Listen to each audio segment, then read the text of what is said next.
Nous avons à droite notre élève débutant qui s'élance en ayant déjà les bras aux oreilles et les jambes rapprochées l'une de l'autre. Contrairement à notre élève expert à gauche, qui effectue lui un pré-appel long et rasant, de manière à conserver une vitesse horizontale, même lors de cette première phase aérienne.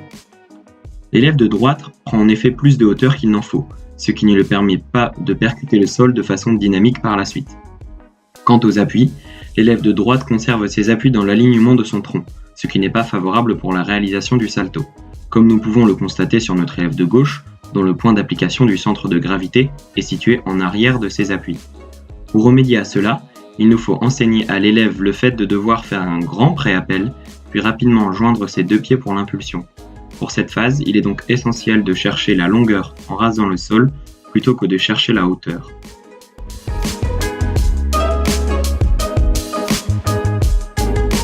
Nous proposons maintenant une analyse de l'impulsion de chaque élève. Elle doit normalement être dynamique. L'élève doit percuter le praticable jambes tendues. L'élève de gauche a en effet les jambes tendues, les bras aux oreilles en antépulsion et les segments forment un arc de cercle.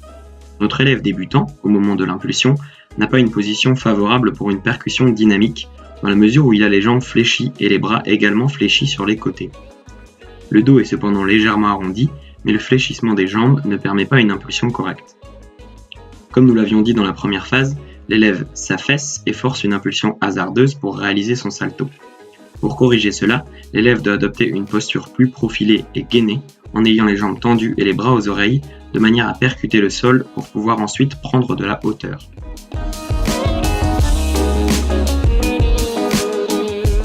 Chez notre élève débutant, la rotation est engagée dès que les pieds quittent le sol. Nous n'avons donc pas réellement de phase de montée. En revanche, notre élève à gauche cherche la hauteur avant de tourner, en conservant la position de l'impulsion, jambes tendues et dos rond. L'élève de droite rapproche immédiatement ses mains des genoux, lui faisant ainsi démarrer la rotation plus tôt qu'il ne le devrait. Le corps est alors groupé trop tôt, avant que l'élève n'ait atteint une hauteur favorable pour la réalisation de son salto. Nous voyons donc grâce à cette prise de vue qu'il est essentiel pour cet élève de travailler en priorité sur la hauteur de son salto pour qu'il soit réceptionné correctement. Nous imaginons donc des situations où l'élève doit monter haut sur un tapis avant même d'engager la rotation et de passer en position groupée.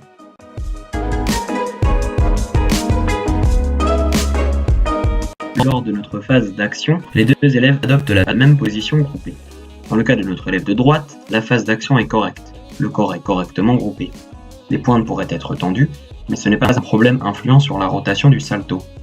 Le regard est presque orienté vers le bas, à l'inverse de notre élève de gauche qui regarde vers le plafond lorsqu'il a la tête à l'envers. Comme nous l'avions déjà dit, ceci est dû au fait que l'élève débutant tire la tête vers l'arrière et qu'il ne colle pas son menton à sa poitrine. Nous imaginons alors que l'élève agit ainsi pour pallier à la perte de repères visuels pendant la rotation.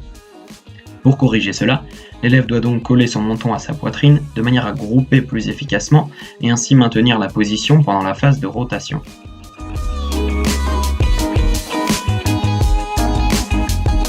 Pour terminer, nous allons comparer les réceptions de nos deux élèves.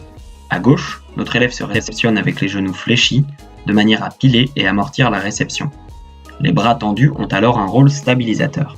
À droite, notre élève débutant se réceptionne assis à cause de son manque de rotation.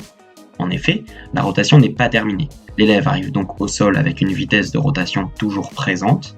Il n'a ainsi pas le temps de dégrouper correctement, ce qui lui fait arriver sur le tapis de réception en position assise. Comme le montre la flèche jaune sur l'image, le point d'application de son centre de gravité est trop en arrière de ses appuis. Il est donc projeté vers l'arrière et ne peut se recevoir correctement. Pour corriger cela, il nous faut accentuer la rotation et chercher un corps davantage gainé pour avoir une vitesse de rotation plus importante, rendant ainsi la réception plus facile. Cela s'obtient grâce à un travail sur la hauteur que nous avons déjà évoqué et que nous proposons à travers les situations d'apprentissage de notre dossier.